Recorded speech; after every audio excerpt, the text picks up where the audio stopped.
Friedrich Nietzsche possessed a gift that made him one of the most penetrating observers of human nature in history. The ability to see through the masks that people wear, to pierce through social facades, and to expose the hidden motivations that drive human behavior. This wasn't mere cynicism or intellectual superiority. It was a carefully developed skill that Nietzsche called the art of mistrust and psychological observation. In a world where deception, self-deception, and social performance have become the norm, Nietzsche's methods for unmasking people are more relevant than ever. The foundation: understanding the will to power. Before you can see through others, you must understand Nietzsche's fundamental insight about human nature. Everything we do is driven by what he called the will to power. This isn't simply the desire to dominate others. It's the basic drive to assert oneself, to grow, to expand one's influence, and to feel significant. Nietzsche wrote, "What is good? All that heightens the feeling of power, the will to power, power itself in man." The crucial insight is that people rarely admit, even to themselves, what truly motivates them. Instead, they create elaborate justifications, moral frameworks, and social personas to disguise their fundamental drive for power and significance. When someone claims to be acting out of pure altruism, justice, or love, Nietzsche would immediately ask, what form of power is this person really seeking? This doesn't mean that all human actions are selfish in the conventional sense. Rather, it means that beneath every action lies a deeper drive to assert oneself, to matter, to have impact. The person who dedicates their life to helping others may be driven by the will to power just as much as the ruthless businessman. They're simply seeking power through different means: moral superiority, social recognition, or the satisfaction of being needed. The first trick: watch what they resist. Nietzsche's first and most powerful technique for seeing through people is to observe what they resist, deny, or react to most strongly.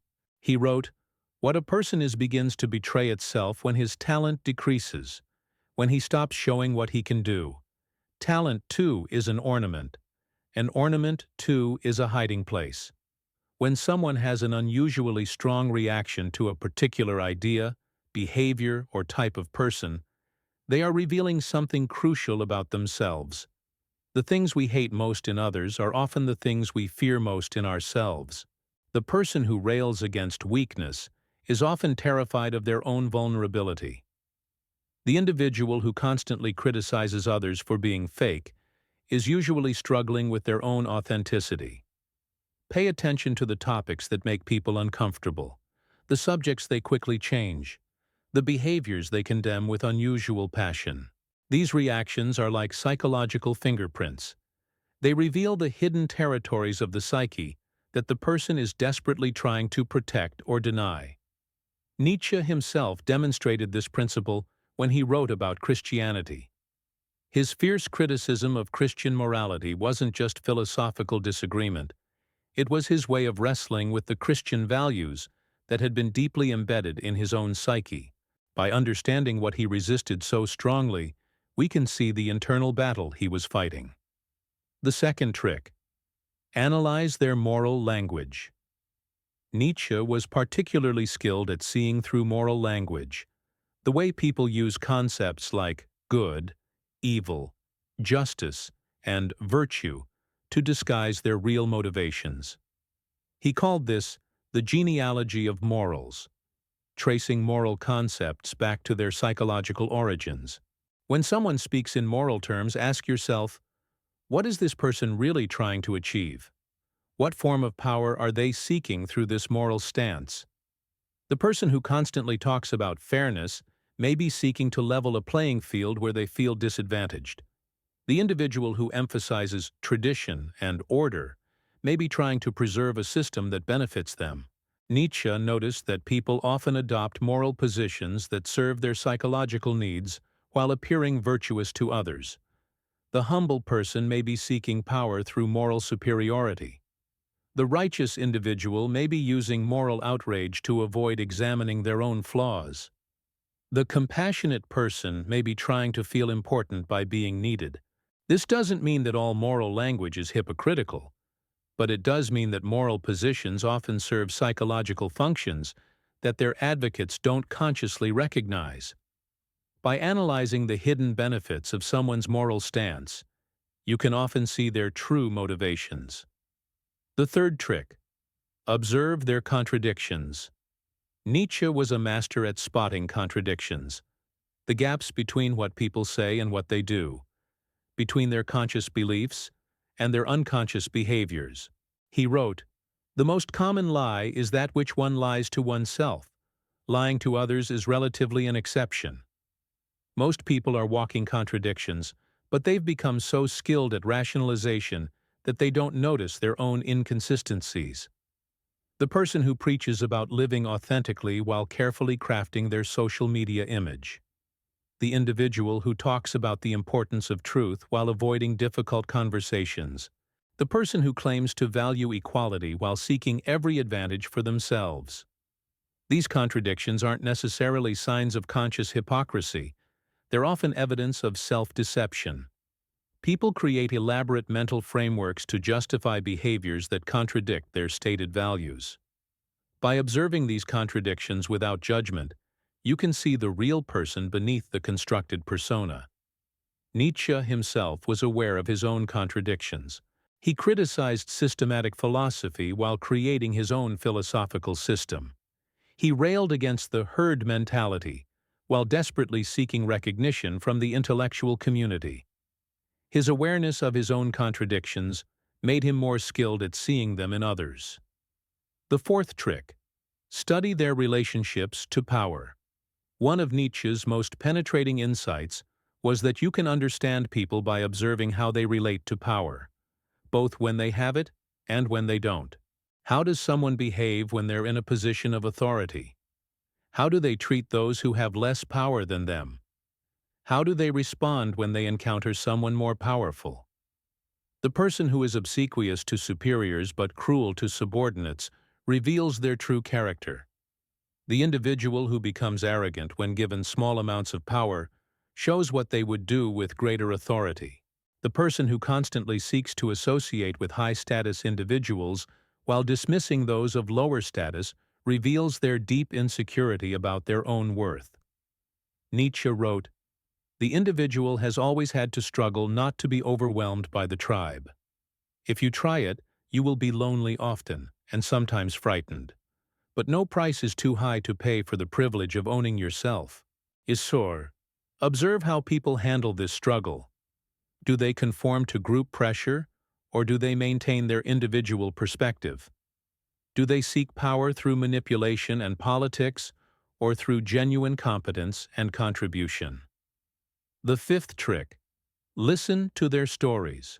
Nietzsche understood that the stories people tell about themselves, their past, their relationships, reveal far more than they intend. Pay attention not just to what someone says, but to how they frame their narratives. Are they always the victim in their stories? Are they always the hero? Do they take responsibility for their failures, or do they always blame external circumstances? The person who constantly tells stories about being wronged by others is revealing their victim mentality and their refusal to take responsibility for their life. The individual who always positions themselves as the hero of every story is showing their need for admiration and their inability to acknowledge their flaws.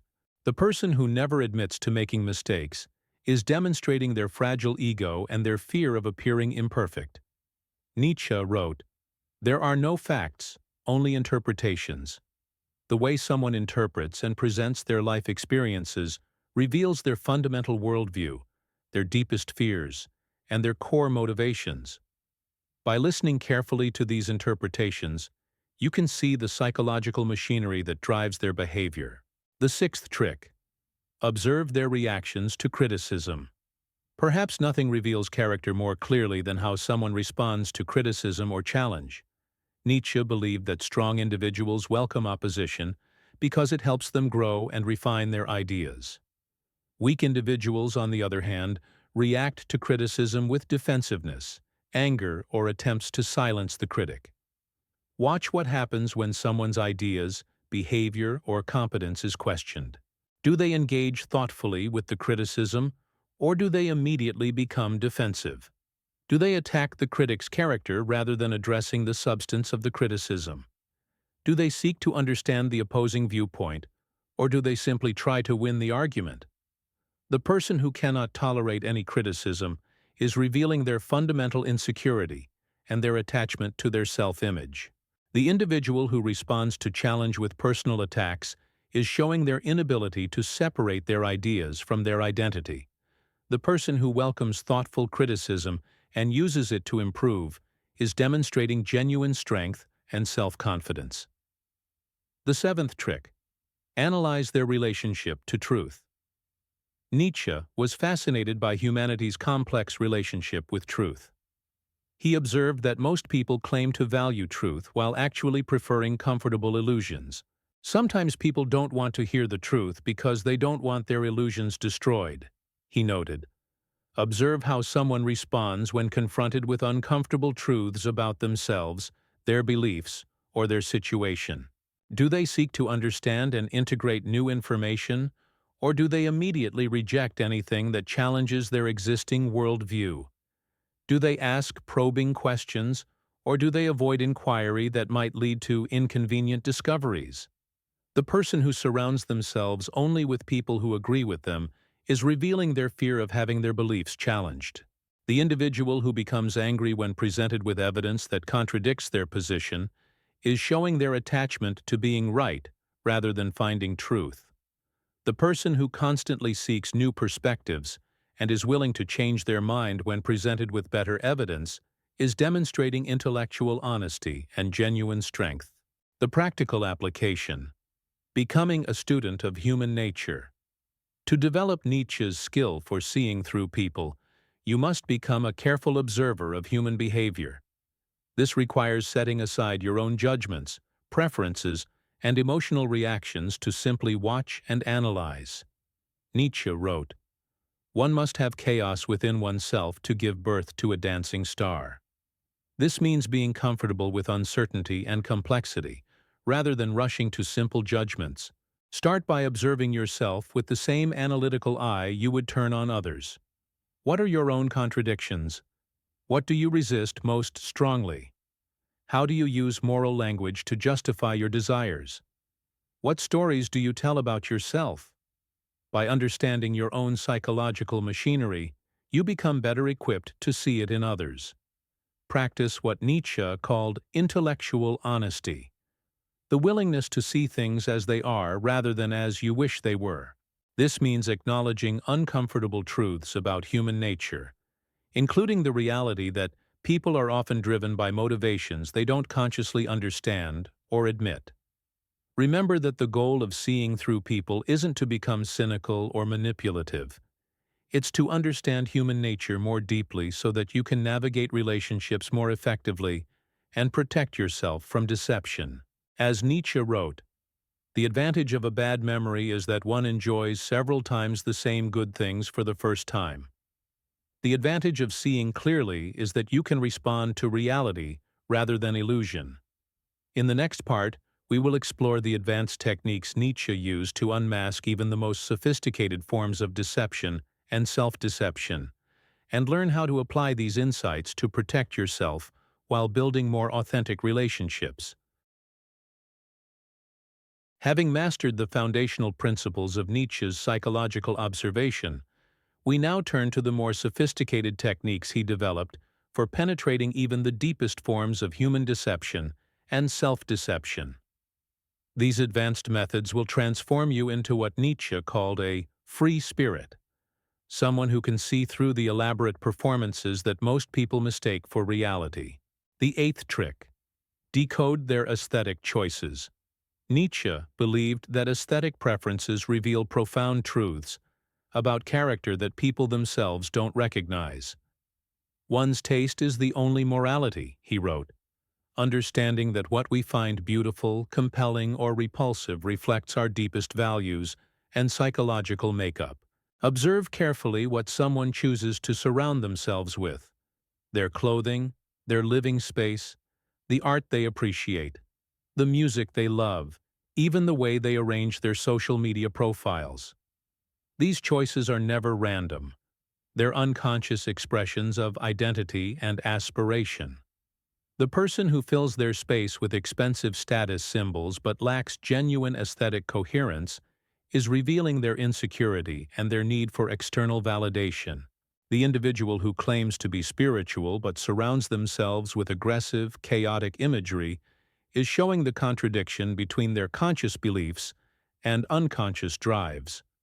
The person who professes to value simplicity while living in elaborate luxury is demonstrating their self-deception.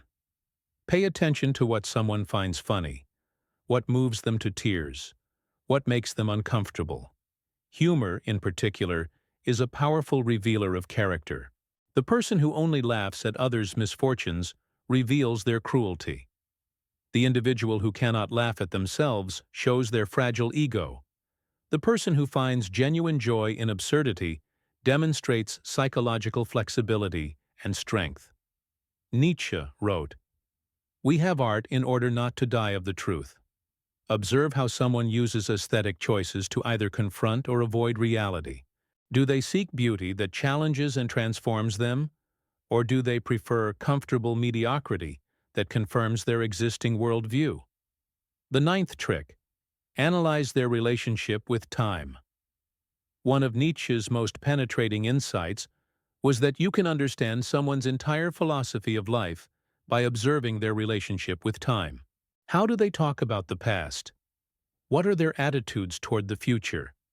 How do they experience the present moment? The person who constantly lives in the past, always talking about the good old days or past grievances, is revealing their inability to create meaning in the present. They're often driven by resentment and a sense of powerlessness. Nietzsche called this ressentiment, the poisonous emotion of those who feel defeated by life.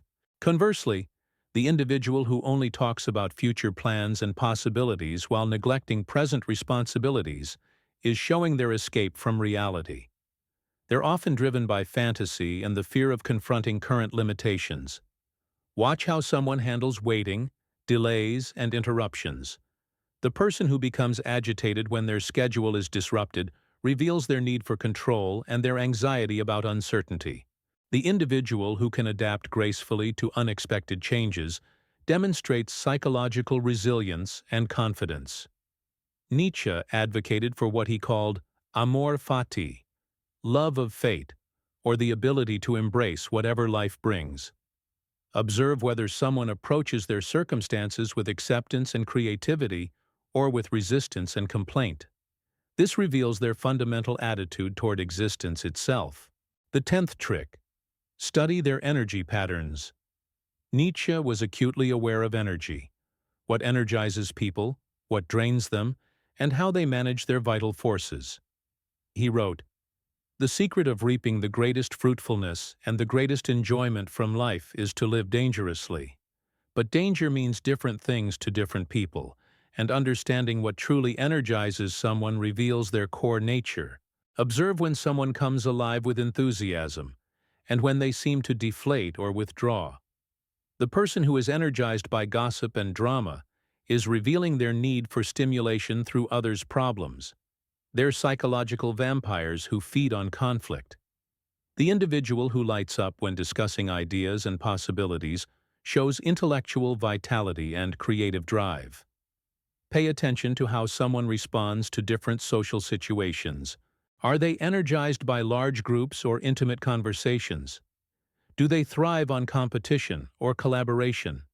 Do they seek attention or prefer to work behind the scenes? These preferences reveal fundamental aspects of their psychological makeup. Watch how someone handles their own energy. Do they push themselves to exhaustion and then collapse? Or do they maintain steady, sustainable effort? Do they take responsibility for their energy levels? Or do they blame external circumstances for their fatigue? The person who consistently overcommits and then resents their obligations is showing poor self-knowledge and boundary management. The 11th trick. Observe their relationship with money and resources. Nietzsche understood that money is never just about money. It's about power, security, freedom, and identity.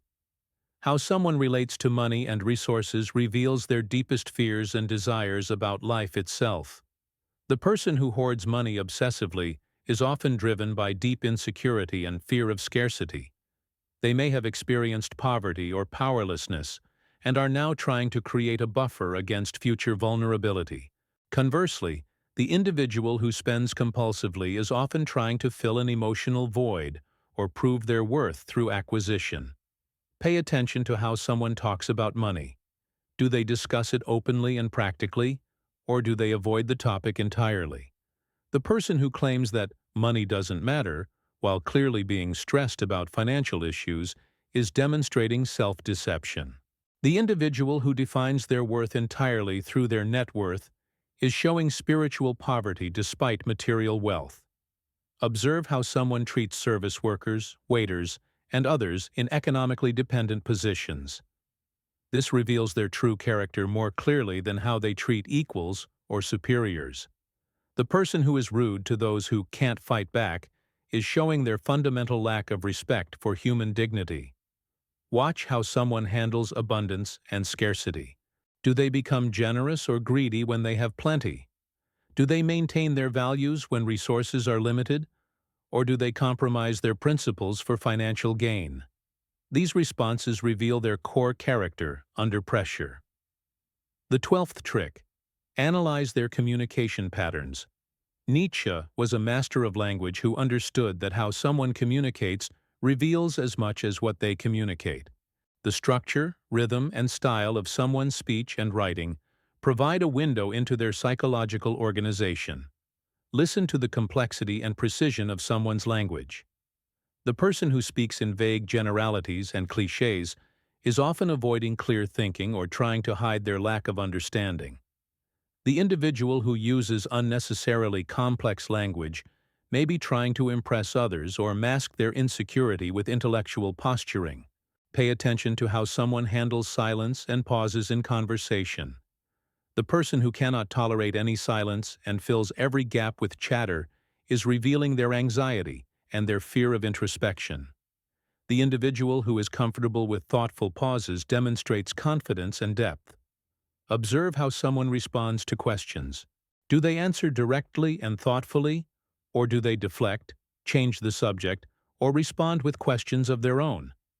The person who cannot give straight answers is often hiding something, from others or from themselves.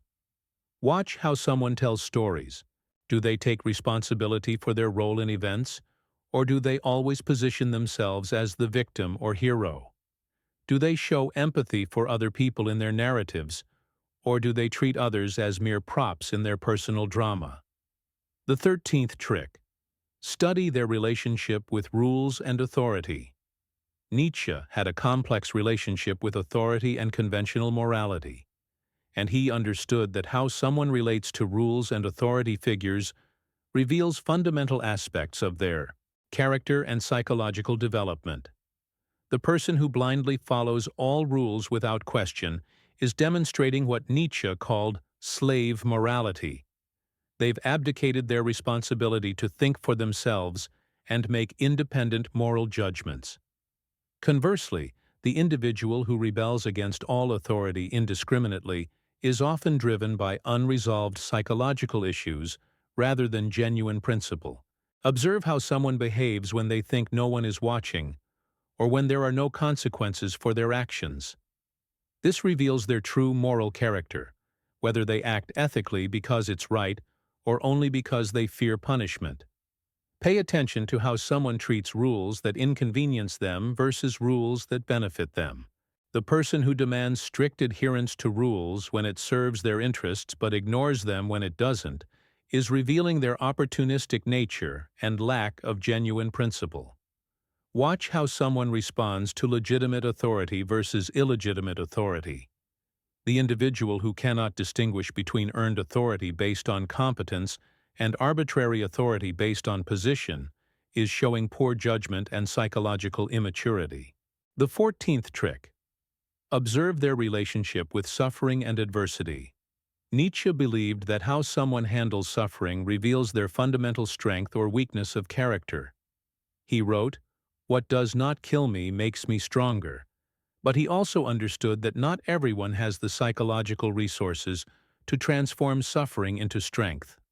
The person who constantly complains about minor inconveniences while claiming to be resilient is revealing their lack of genuine toughness.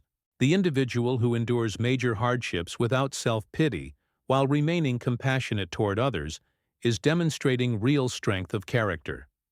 Pay attention to how someone talks about their past difficulties. Do they use their suffering as an excuse for current limitations, or do they view it as a source of wisdom and strength? Do they compete with others about who has suffered more, or do they use their experience to help others? Observe how someone responds to others' suffering. The person who dismisses others' pain because they've had it worse is revealing their lack of empathy and their need to maintain their victim status. The individual who can acknowledge others' suffering while maintaining their own boundaries shows emotional maturity. The practical mastery. Integrating all techniques. To truly master Nietzsche's art of seeing through people, you must learn to integrate all these techniques into a comprehensive understanding of human nature. This requires what Nietzsche called intellectual probity, the courage to see things as they are rather than as you wish they were. Remember that the goal is not to become cynical or manipulative, but to develop what Nietzsche called the goodwill to appearance, the ability to see through surfaces while still appreciating the beauty and complexity of human nature. Even when you can see someone's masks and motivations, you can still choose to engage with them compassionately and constructively. Practice these techniques first on yourself. Nietzsche wrote, "Become who you are." This requires honest self-examination using the same analytical tools you apply to others. What are your own contradictions? What motivates your moral positions? How do you relate to power, time, money, and authority? By understanding your own psychological machinery, you become better equipped to see it in others. Use your insights to build more authentic relationships rather than to manipulate or control others. When you can see through someone's defenses to their underlying fears and desires, you can choose to respond to their authentic self rather than their performed persona. This often leads to deeper, more meaningful connections. The ultimate insight. Beyond good and evil. Nietzsche's most profound insight was that human nature exists beyond good and evil, beyond simple moral categories. People are complex beings driven by multiple, often contradictory motivations. The same person can be simultaneously generous and selfish, courageous and fearful, wise and foolish. When you truly master the art of seeing through people, you develop what Nietzsche called amor fati, love of fate, including human fate with all its contradictions and complexities. You stop expecting people to be perfect and start appreciating them for what they are: fascinating, flawed, struggling beings trying to make sense of existence. This perspective is ultimately liberating, both for you and for the people you interact with. When you can see through someone's masks without judgment, you create space for them to be more authentic. When you understand the psychological forces that drive behavior, you become less reactive and more responsive. The person who has mastered Nietzsche's techniques for seeing through people becomes what he called a free spirit, someone who can navigate human relationships with wisdom, compassion, and authentic power. They are no longer deceived by appearances, but they are also not trapped in cynicism. They see clearly, but they also love deeply. As Nietzsche wrote, "And those who were seen dancing were thought to be insane by those who could not hear the music." When you learn to see through people, you begin to hear the music of human nature in all its complexity and beauty. You understand the dance of masks and motivations, of fears and desires, of weakness and strength that makes us all profoundly, beautifully human. This is the ultimate gift of Nietzsche's psychological insight. Not the ability to manipulate or control others, but the wisdom to understand and the compassion to accept the magnificent, tragic, comic spectacle of human existence in all its contradictory glory.